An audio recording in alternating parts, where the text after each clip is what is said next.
Hello again, everybody. Welcome once more to Powerline with the Video Ministry. This is Richard Ike, and we're on episode number 170. And the title of today's message is The Female Champions of the Bible, Part 34. The Female Champions of the Bible, Part 34. And we're on the subject of the mighty Bathsheba. This will be part 2 of the mighty Bathsheba. All these numbers and numerals juggling everywhere. The mighty Bathsheba part 2. Now, in the last message, I gave an introduction to who Bathsheba was in relationship to a man named Ahithophel, who was a man of fearsome counsel. He was David's counselor. It turns out that Ahithophel was Bathsheba's grandfather, and the Lord had revealed to me that that's where Solomon's wisdom, is the lineage of wisdom that Solomon had, came from, was coming from Ahithophel, because it was obviously not coming from his father David. Because I was always curious about Solomon. Certain things that you discover when you study the Bible, if you're dependent on preachers, basically, as the saying goes, only 10% of the iceberg sticks out the water. 90% of it is underwater. All the messages you've heard, if all you do is go to church and hear pastor preach, all the messages you've heard is just not even a fraction of the revelation in the Bible. Your whole life, if you go to church your whole life, all the pastor done is just gone up to that 10% of the iceberg sticking out and just scraped some ice from it and solved it. That's the entire message you've heard your whole life. If you never read the Bible, just scrape from that 10%. So you haven't even discovered the 10% sticking out. You can forget the 90% under the water. All you've had just scrapes. So the way Solomon has always been presented to me was that he didn't have wisdom until he encountered God. That's how I'm seeing it. But when I began to study the Bible, I saw this guy was already wise. That's okay, so what did God do? God just added to his wisdom and amplified it, just like blew like a balloon and blew up his wisdom. That's what it did. So I began to see a pattern emerge that God takes on what is there and then builds on it. That's how it operates. Take from what is there and build on it. When they met, when the Lord Jesus met Peter, he said, "Oh, you're a fisher of fish. I'll make you a fisher of men," which means you take from the skill he already has and apply it into evangelizing and ministry. King David, he was the greatest king of Israel, the one that Israel celebrates till this day. What was unique about him? He wasn't the first, he was the second. They celebrated more than Solomon, who had wise, greater wisdom than him. What was unique about him? King David was the only king that was trained as a shepherd. So he already knew how to lead flock. His whole life he had been trained how to lead flocks. What told him, took it from shepherding sheep to shepherd my people Israel. So he had training from childhood that even surpassed Solomon's wisdom. Because Solomon had the wisdom, but he didn't have the experience of his father. So King David led that imprint as the greatest king of Israel. You would think it would be Solomon, who was the wisest. It was his father. Because David's experience surpassed Solomon's wisdom. David had hands on. He had been shepherding sheep his whole life. God just took what was there and applied it to shepherding Israel. So when I see something like that, and then I read the story of Noah, how God called Noah to build an ark, I said, most likely Noah was already a carpenter. He's going by patterns. God took one what was there, because if not, Noah would have given one of those famous, how could this be? Like Abraham. When God told Abraham that he was going to have a child, he laughed. And God overlooked it. When it's mentioned that Sarah laughed too. By that time, God wasn't taking it anymore. So, Sarah, why did you laugh? I didn't laugh. Yes, you did laugh. Because I've had enough of this laughing business. So since laughter was the foundation, when the child was born, he was named what? Isaac. Laughter. But no, I didn't give one of those. Oh, how can this be? No, like Moses. I don't know how to speak. Then I make your tongue.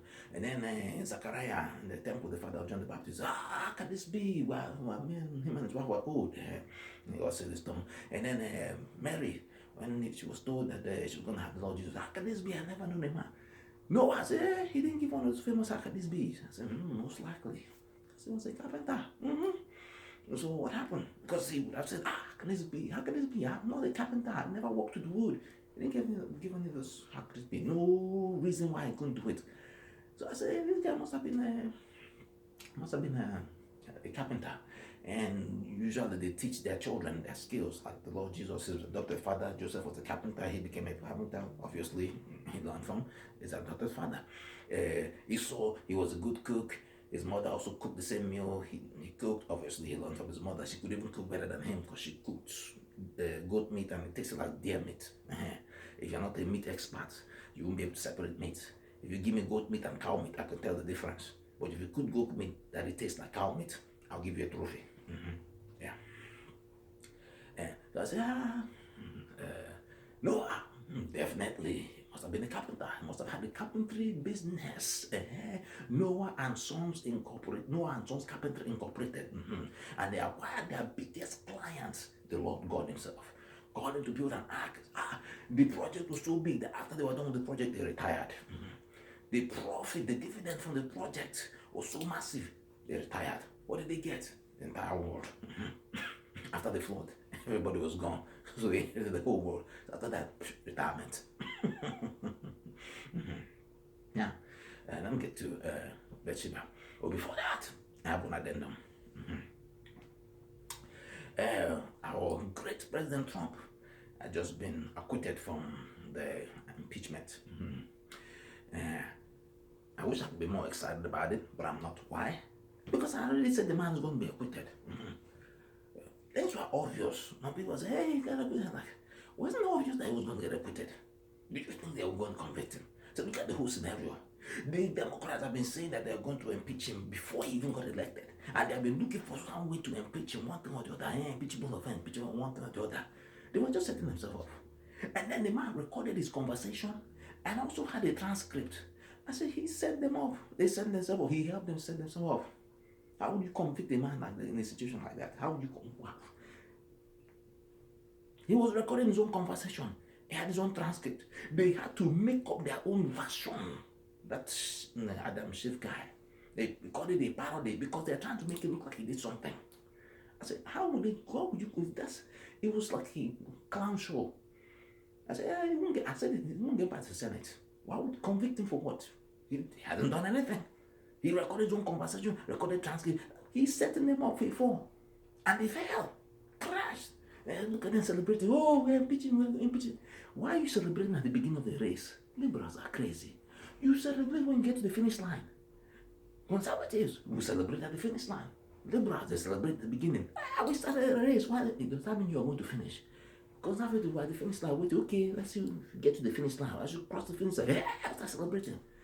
He who laughs best.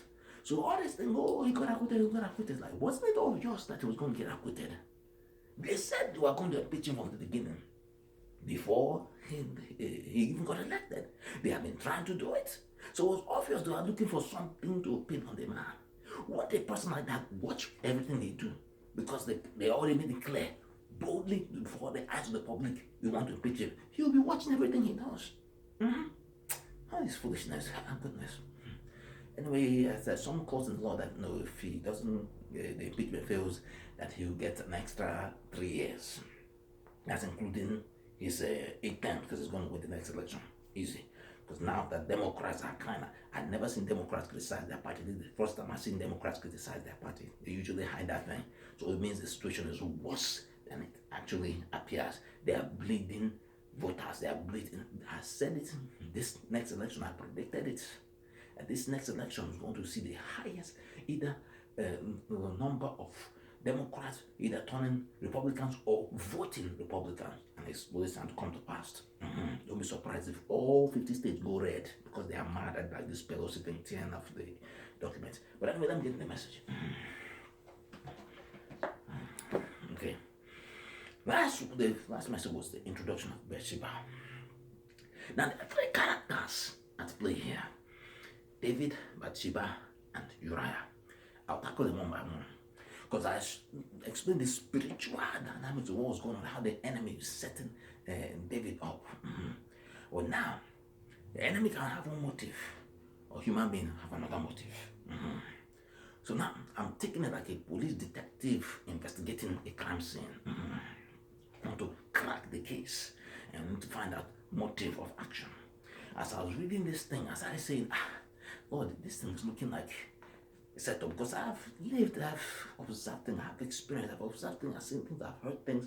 I said, this is starting to look like something that this woman set up. One of the reasons, one of the scenarios where God is covering for the woman, trying to protect the woman, because I've already explained it, that God has been hiding, protecting women, the way certain things are set up. I say, it's that God is intentionally protecting women from criticism, because a lot of things have been caused by women, but the men are getting the blame.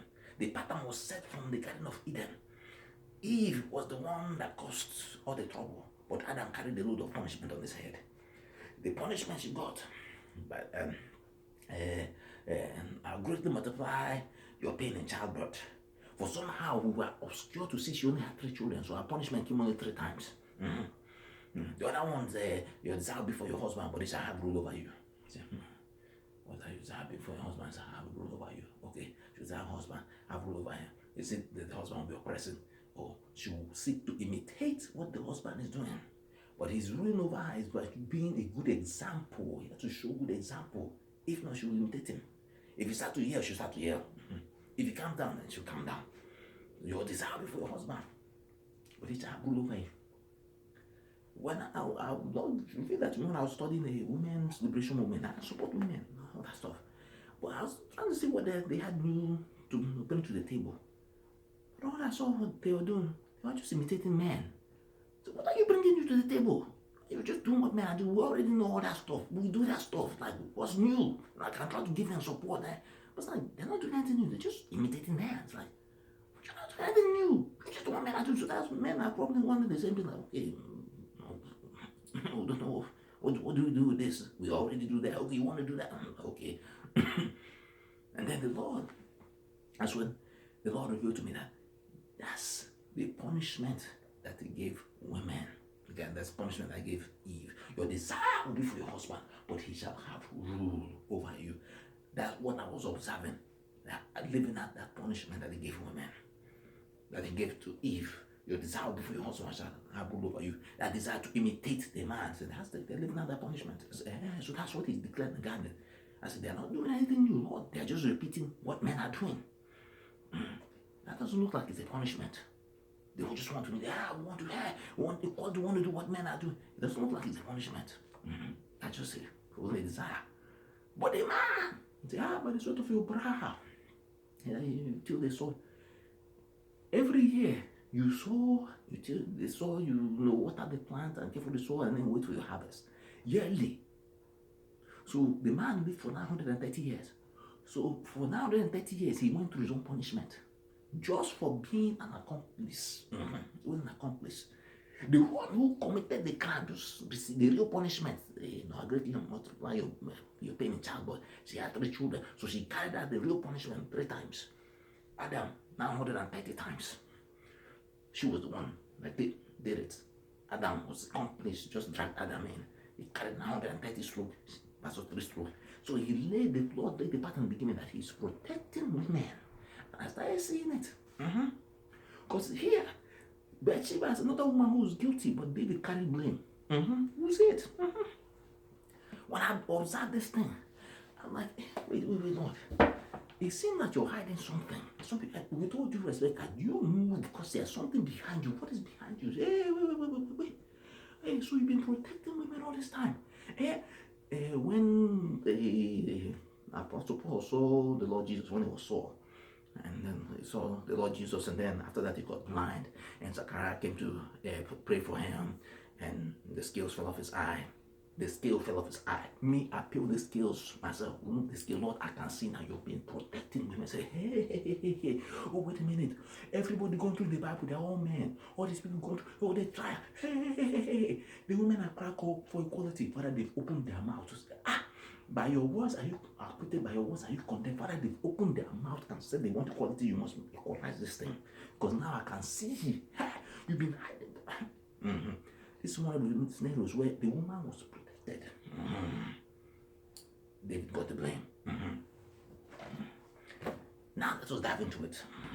Because I'm looking at this and I say, Lord, this is looking like a setup by a woman. The devil has his motive. What is the motive of Bathsheba? The reason why I say it's looking like a setup by a woman. I'll start from the beginning. 2 Samuel chapter 11 is when I get introduced to Bathsheba. I've already explained. Bathsheba is the daughter of Ariam, one of David's 37 mighty men, who was the son of Ahithophel. Ahithophel, David's counselor, who was mighty. And then he joined in Absalom's rebellion, and Absalom, David's son, tried to take David's throne. He joined Absalom's rebellion, and it must have been because he didn't forgive David for what he did with Bathsheba, which you're about to find out. And Bathsheba eventually gave birth to Solomon, the wisest man on earth. And it came to pass after the year was expired, at the time when kings go forth to battle, David sent Joab and his servants with him and all Israel, and they destroyed the children of Ammon, the nation that they were fighting, Ammon. They were descendant of Ben-Ammi, one of the bastard sons of Lot.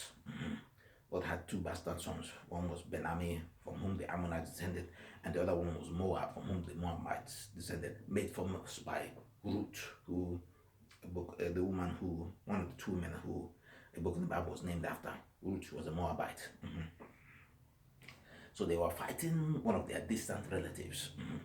When they fought these people, when they dealt with some of these people, you'd be so surprised to discover that they were actually related. Okay, so the Ammonites were distant relatives of the children of Israel. And all Israel, and they destroyed the children of Ammon and besieged Rabbah. But David tarried still at Jerusalem. He didn't go to war with them. So opened door for the enemy. Now the last message I dealt with how the enemy set up the trap for David. Now I'm painting a new scenario. Now some people say, it is not in the Bible. Some things are written in the letter, some things are hidden in principle, other things are observable patterns. You must say, that's just your opinion. I remember in journalism class, this journalist instructor, he was actually a journalist in the professional industry, but he would come to teach school. So he used to give us a hard time sometimes. I love journalism. I was passionate about journalism. And a lot of times you say, no, that's an opinion, and all that stuff. It used to confuse me sometimes. But then you say something, and I'm thinking, but that sounds like an opinion. So one day I raised my hand and said, excuse me, sir, wouldn't that be considered, what you say, wouldn't that be considered an opinion? He told me something that blew my mind. And I've been using it ever since. He stepped forward, he said, don't you know that an informed opinion is the best opinion? I wanted to stand up and give the man a standing ovation. He shot my question down like a clay pigeon. Wow! That was a heavyweight answer. From then on, I've been using that term.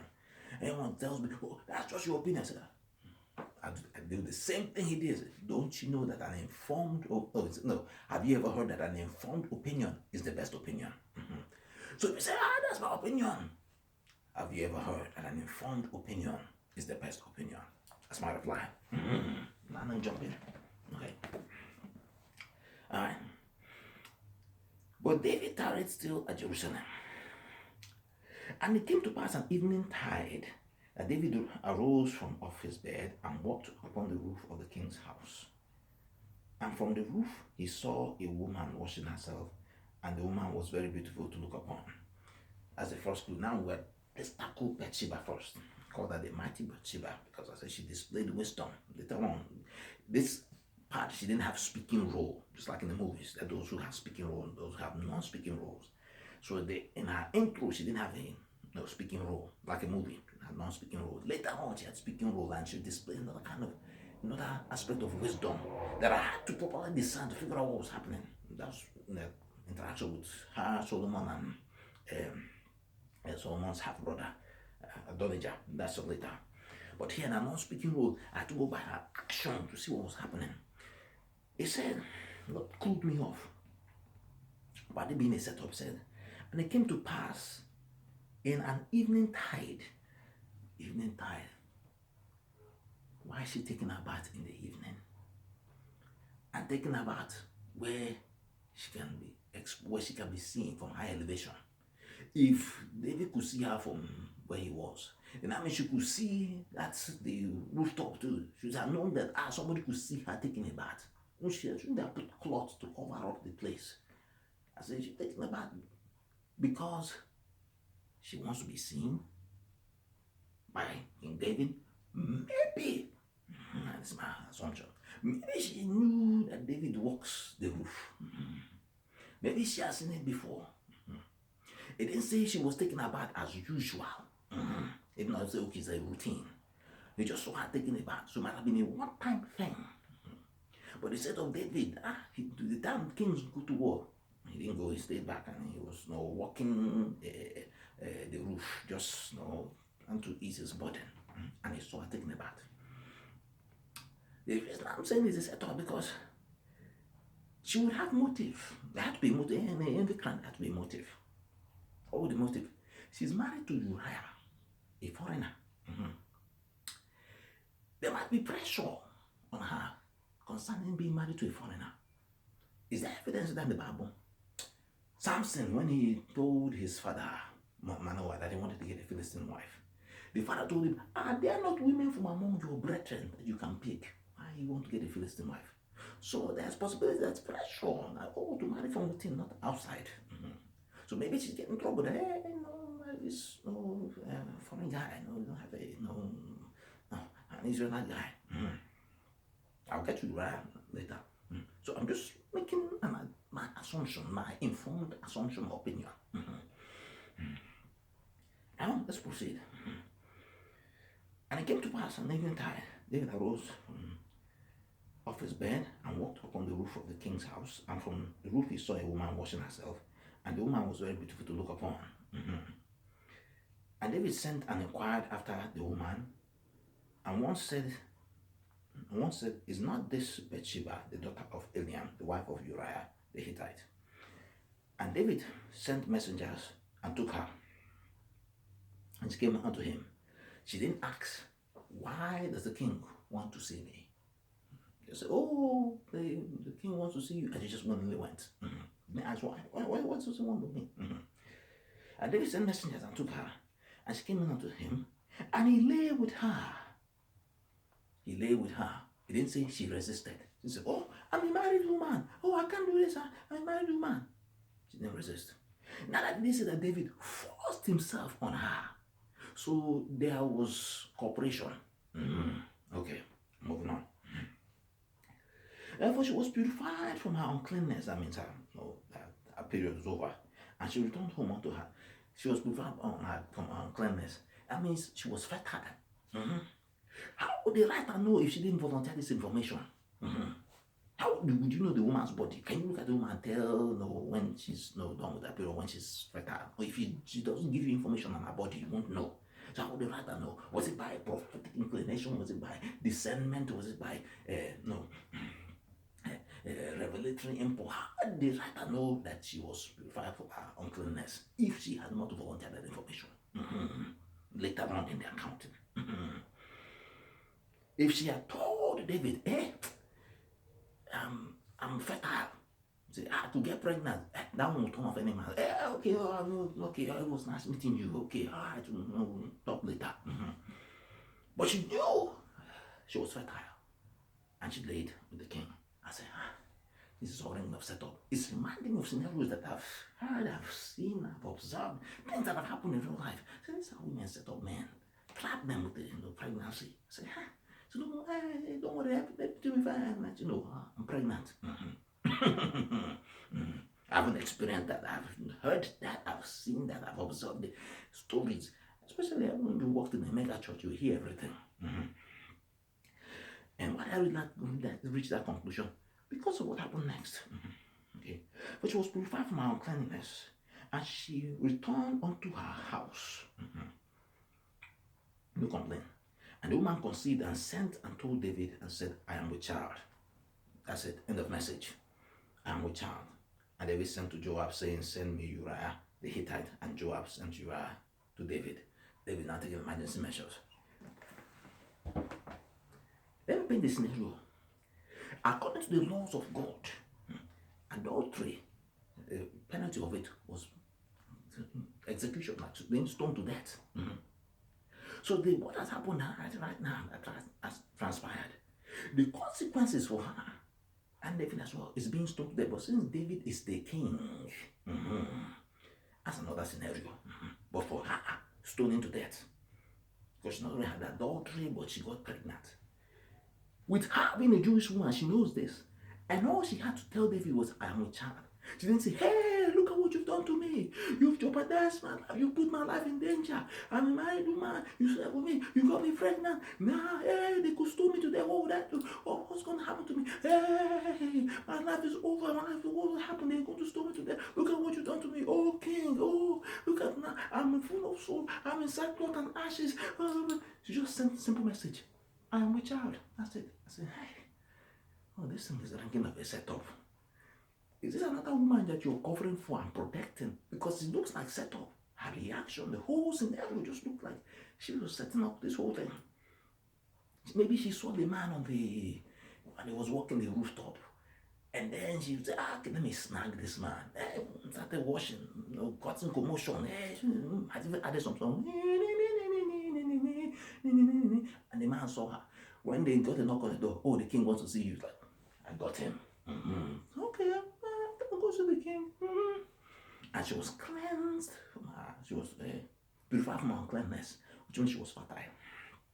Go to the king. Didn't put up any resistance. Didn't tell the king, oh, I'm a married woman, anything. No, just lay with the king. And went home.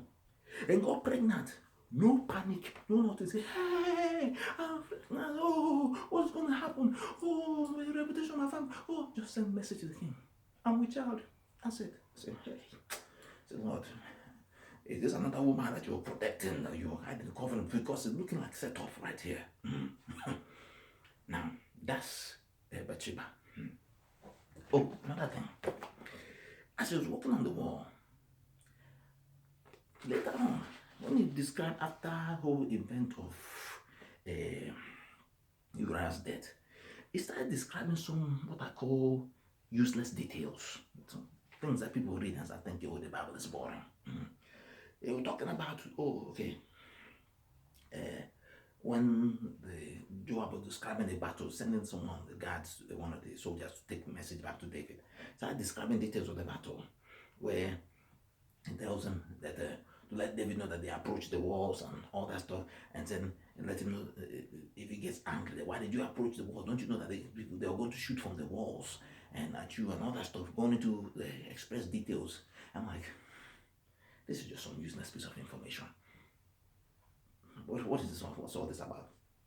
They just stopped the whole thing. They just ended with where, okay, Uriah was dead and I'll send the messenger back. But they went to these details. I said, later on, Lord opened my eyes. It seemed like it was leaving clues.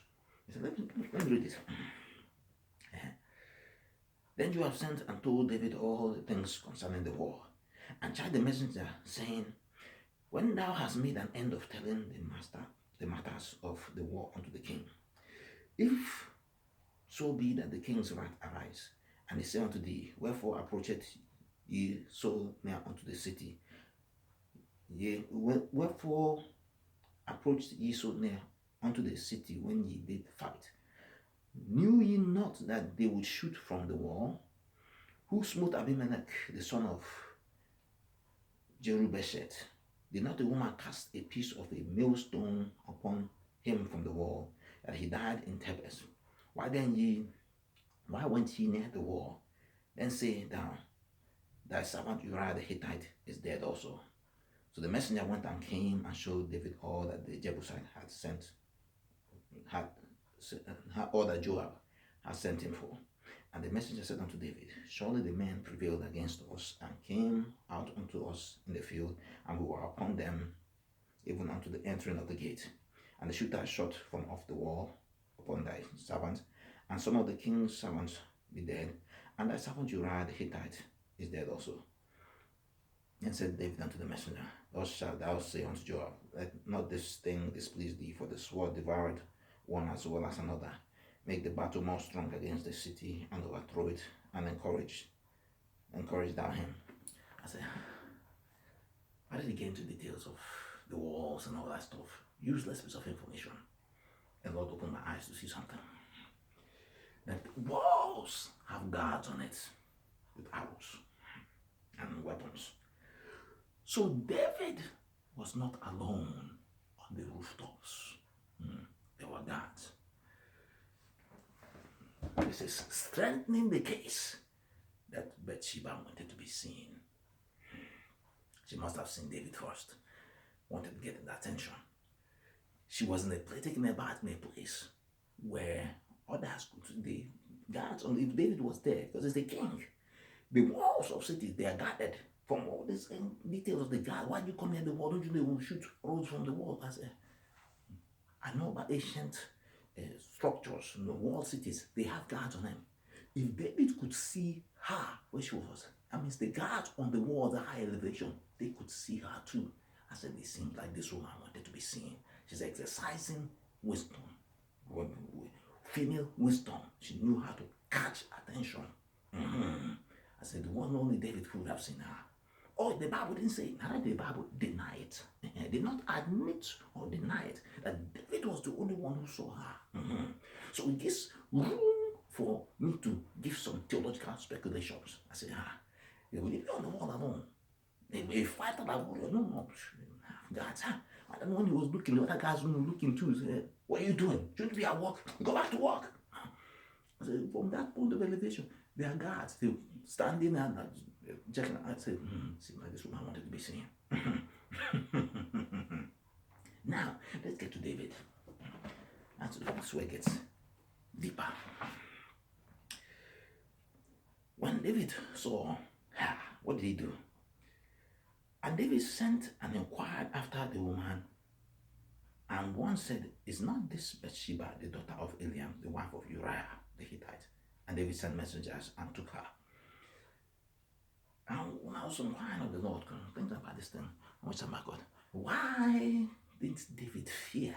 Why didn't fear catch David concerning this matter? Because the consequences of this thing, adultery is death, stoning, all that stuff. Why didn't David fear? The Lord ministered to me because Uriah was a foreigner. So as far as David, sometimes he didn't count. If you are saying, is this not the wife of Uriah the Benjamite, or Uriah the Ephrathite, or the Uriah the Manassite, or the Uriah the Gadite, Uriah the Danite, Uriah the Simeonite, Uriah, one of the ites of Israel, one of the tribes of Israel, David don't have touched it. That's why he inquired first. Who is she? What's the story behind it? When he said Uriah the Hittite, he's an ite that is outside of Israel, not one of the ites inside of Israel. It doesn't count. Bring her. If not, you were just bringing that woman. But he inquired first, what's the condition? So, yeah, she's married, but to an outsider. Doesn't count. Bring her. If Uriah had been one of the ites, an Israelite, one of the ites of the Israelites, one of the, one of the 12 tribes, and David did this, civil war. I don't know. They would have demanded what? Death of David. And if David his tribe doesn't surrender David, then they'll go to war with his tribe. I don't know. It happened before the first civil war in Israel. The ending of the book of Judges, it ends with civil war. Israel. A Levite a concubine. Judges chapter 19 to 21. It's about the civil war in Israel, the first civil war. The Levite got his woman, and they said the woman went whoring against them, which means she didn't want to be she didn't want to be tied to a religious man. And then he went back to go get her, and the father was so happy. The father didn't want the man to leave, so eventually they left. He took her, and they went to the town of the Gilead, where that was owned by the Benjamites, and they ended up staying with one guy, and the men of the town came. They call them, the Bible called them the sons of Belial, this devil-possessed young men. And it's the sons of Belial, these people who are Satan is in control of. They wanted to pull the Sodomites on the Levite, and the old man who he was staying with said, don't do this thing. He did just like the Lord said, take my daughter and the concubine. And they took the Levite's concubine and raped her all night till she died of exhaustion the next day. So the Levite cut her body in pieces and sent it to all the tribes of Israel. And they gathered to war to make war against Benjamin. He told Benjamites to release those guys so that they can kill them. If not, we go to war. Benjamites refused and they went to war with them. And the Benjamites were so strong and they couldn't defeat them. All of Israel went to inquire of the Lord if they should fight or not. The Lord said, go ahead. They fought, lost, came back crying, oh, man, what do we do against you? We fight. Said, go and fight. They fought, lost, came back again, crying, fasted. The Lord said, okay, go and fight them. This time you win. And why was the Lord about that thing? I say, how come these things, and you told them to go and fight, they lost and they came back. And Lord said to me that when brethren are fighting, he doesn't want to get involved. So with church fight, Lord doesn't get involved. He steps out of it. Not, hey, I'm taking side with so and so. You step back. He doesn't like when brethren are fighting. That's what was happening there. He said, shall we go up against our brother? I said, go. They go fight, they lose, come back. Hey, what's happening? Should we go? Go. It was the third time, so okay, go. You just only win this time. So it's because of a woman that there was civil war, the first civil war in Israel, because of a woman. If it was a man that happened, they cut off the body and sent all the ways. It was a man's body part. They was okay, let's gather together and sit down and talk out this thing. But because it was a woman's body part, the guy cut off his woman, the woman that they had raped and killed. He cut off her body part, sent all the different 12 tribes of Israel to summon them for battle. They went to war, all of them 11 against Benjamin.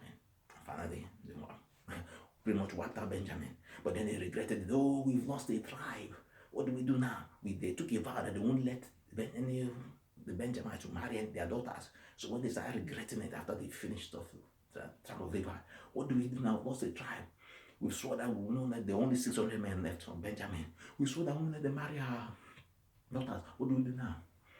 So they told them, they found out the tribe that didn't join them in battle, went and killed them, took their women, and said, okay, you, as men of Benjamin, you come and marry these women. And there are only 600, 200 left. It's okay, the people of the Shiloh, they are coming for a festival. You go and grab their women and all that. So we settle their parents and all that stuff. So it started because of women and it ended over women. The first civil war.